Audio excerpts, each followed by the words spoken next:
कि मैं चेहरे पे कोई मेकअप नहीं लगाता, इसलिए ये चेहरा खूबसूरत नहीं है। किसी भी काम को करने के लिए कोई शुभ मुहूर्त नहीं है। शेर का बच्चा हूँ, शेर की तरह दहाड़ता हूँ, मौका पड़ जाए तो माइक्रोफोन की भी जरूरत नहीं है। कि अब हम हर हिंदुस्तानी का सीना गर्व से तनते हुए देखेंगे। अब हम हर हिंदुस्तानी का सीना गर्व से तनते हुए देखेंगे। अब हम हर प्राणी को मन वचन और कर्म से राम में संते हुए देखेंगे। हमारे पूर्वजों ने बड़े कष्ट सहे, मंदिर टूटते हुए देखा। हम नई पीढ़ी सौभाग्यशाली हैं, राम मंदिर बनते हुए देखेंगे। ना तो तन चाहिए ना तो धन चाहिए, ना तो तन चाहिए ना तो धन चाहिए, ना कोहिनूर जैसा मुझे कोई रतन चाहिए। ऐ मेरी भारत माता, जोश हिंदुस्तानी की ये इल्तिजा है कि जब मरूं तो बदन पर तिरंगा कफन चाहिए। जय हिंद। तो हम लोग कानपुर के रामलला मंदिर में हैं। आज पूरा देश राममय है, चाहे सबके घर हो, मंदिर हो, मस्जिद हो, आज पूरा देश राममय है। कल 22 तारीख को राम जी की अयोध्या में प्राण प्रतिष्ठा होनी है। तो हम लोग रामलला मंदिर में आए हुए रावतपुर में। कुछ भक्त लोग हैं, उनसे जानेंगे कि वो क्या कहना चाहते हैं, उनके अंदर क्या खुशी है। ये क्या नाम है आपका? मनोज सहगल, जोश हिंदुस्तानी। क्या कहना चाहते हैं? राम मंदिर बनना है। सिर्फ इतना कहना चाहते हैं कि जो हृदय में पिछले 30 साल से टीस लगी थी वो पूरी हुई। हम लोग मां शबरी की बराबरी तो नहीं कर सकते, लेकिन कम से कम इतना जरूर है कि 30 वर्ष की तपस्या जो है सफल हुई है। आज कल जो है राम मंदिर का प्राण प्रतिष्ठा होने जा रही है और इस विषय में केवल एक ही बात कहना चाहते हैं कि अब हम हर हिंदुस्तानी का सीना गर्व से तनते हुए देखेंगे। अब हम हर हिंदुस्तानी का सीना गर्व से तनते हुए देखेंगे। अब हम हर प्राणी को मन वचन और कर्म से राम में संते हुए देखेंगे। हमारे पूर्वजों ने बड़े कष्ट सहे, मंदिर टूटते हुए देखा। हम नई पीढ़ी सौभाग्यशाली हैं, राम मंदिर बनते हुए देखेंगे। अच्छा, ये 22 तारीख जो अब इतिहास के पन्नों में दर्ज हो जाएगी। जी निश्चित रूप से, क्योंकि 22 जनवरी 2024 अब ना पहले कभी आई थी ना आएगी। और इसलिए प्रत्येक भक्त से, आपको सच बता दें, हिंदुस्तान की बात तो बाद में करता हूं, आपको पता होगा, वो यूनेस्को, वो यूएनओ, जो अंकटाड, सब की सब जो इंटरनेशनल इमारतें हैं वो कल से राममय हो गई हैं। उनमें कल ही से दिवाली बन गई है। सबसे बड़ी बात है, France, Japan, Russia, France, Germany, America, Britain, जिन लोगों ने हम पर कभी राज करने की बात सोची, आज हमारे धर्म को अपना रहे। वो लोग हमारे राम की जो मर्यादा पुस्तक है रामायण, उसे सिर पर रख करके चल रहे हैं। और मैं सच बता दूं एक बात और, कि इसे मेरा अभिमान ना मानिएगा, कि मैं चेहरे पे कोई मेकअप नहीं लगाता, इसलिए ये चेहरा खूबसूरत नहीं है। किसी भी काम को करने के लिए कोई शुभ मुहूर्त नहीं है। शेर का बच्चा हूँ, शेर की तरह दहाड़ता हूँ, मौका पड़ जाए तो माइक्रोफोन की भी जरूरत नहीं है। तो कुछ लोग कहना है कि मंदिर अभी पूरा नहीं बना है। कुछ जो देखिए, कहीं ना कहीं आप अपने घर में भी जब शिलान्यास करते हैं तो भूमि पूजन करते हैं सबसे पहले। जाहिर बात है, पूरा मंदिर बनने के बाद अगर हम इसको लगाते तो जो हमारे योगी जी और मोदी जी की कल्पना, आप क्या समझते हैं हमारे राम मंदिर को 2 दिन में बनाकर तैयार कर देंगे? अभी इसमें 20 साल लगेंगे। जय जय श्री राम। क्योंकि सबसे अच्छी बात बता दूं, मोदी जी के जितने काम है, योगी जी के जितने काम है, वो संसार में अनूठे हैं। उनके कार्यकाल में आपने देखा, दुनिया भर में स्टैच्यू ऑफ लिबर्टी 91 मीटर की होती थी, 182 मीटर 2 गुना बना दिया statue of unity, Sardar Patel की मूर्ति। अब पूरी दुनिया में उसका कोई मुकाबला करने में 200 साल लग जाएंगे। इसके बाद दुनिया का सबसे बड़ा रेलवे पुल बना दिया, दुनिया की सबसे बड़ी अर्थव्यवस्था है, दुनिया की सबसे बड़ी जो पूंजी सरकार होगी वो 2047 तक हो जाएगी। दुनिया में सबसे ज्यादा जनसंख्या भी हमारी हो गई। भले ही आप इसको हंस लें। लोग कह रहे हैं सुप्रीम कोर्ट के आदेश पर बनना है, मोदी योगी के नहीं। अरे कैसी बात करते हैं भाई, हमारे मुखिया हैं वो। क्या इससे पहले सुप्रीम कोर्ट नहीं था? क्या और सरकारें नहीं थी? क्या उन लोगों की नीतियां नहीं थी? आप सब जानते, किसी पार्टी का लेकर के बदनाम नहीं करना चाहता, लेकिन जिन्होंने राम भक्तों पर गोली चलाई, आज वो कहते हैं हमें बुलावा मिलेगा तो हम आएंगे। अरे किस मुंह से आएंगे? निर्मल मन सो मोहि भावा, मोहि कपट छल छिद्र न भावा।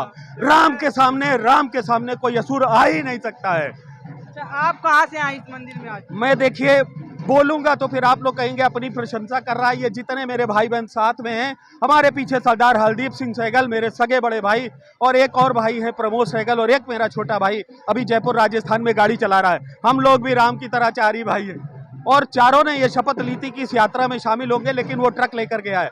तो मैं ये कहता हूं कि जो पदयात्रा हमने शुरू की थी, सच बताऊं 2-4-10 कदम तक जूते पहने था, लेकिन जब देखा बड़े वाले भैया नंगे पैर हैं तो राम नंगे चले तो लक्ष्मण कैसे चल सकते हैं। जूते और मोजे वही उतार दिए। लग नहीं रहा था कि मैं पीएससी से आगे चल पाऊंगा, क्योंकि कल भी दवा खाई थी, ये पैर के अंगूठे ऐसे हो गए थे नुकीले। लेकिन सच बताऊं 16-17 किलोमीटर जितनी भी यात्रा है, ज्यादा होगी 25 है।